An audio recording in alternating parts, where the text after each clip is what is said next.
les amis. Bien, écoutez, je suis heureux de vous retrouver pour cette dernière sur notre petit parcours de pensée sur la fidélité.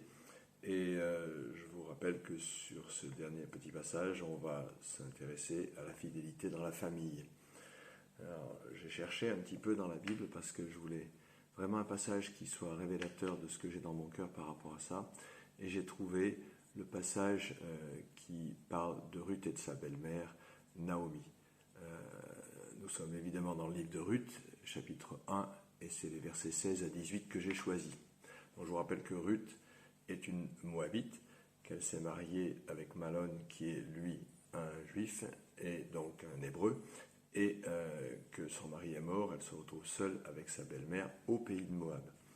Et à ce moment-là, bien Naomi a proposé, elle a deux belles-filles, elle a proposé à ses deux belles-filles de reprendre leur liberté quelque part, puisque les deux fils sont morts, et il y en a une qui part. Par contre, l'autre, si on repasse en bas, Ruth, elle décide de rester avec sa belle-mère. Ruth dit, « N'insiste pas pour que je te quitte et que je me détourne de ta route.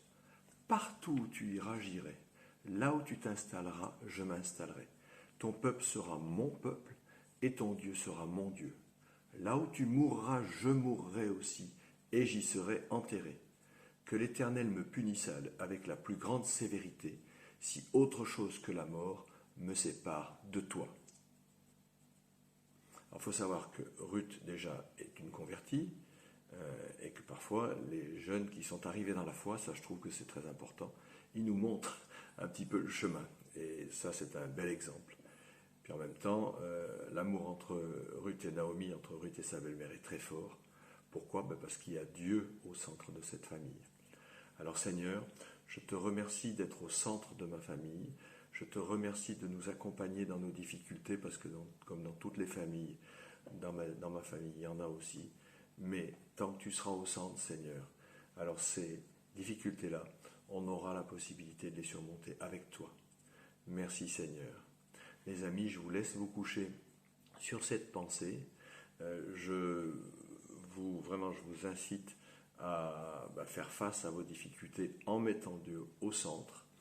Et je vous souhaite un bon week-end, une bonne fin de semaine, puisque la semaine se termine.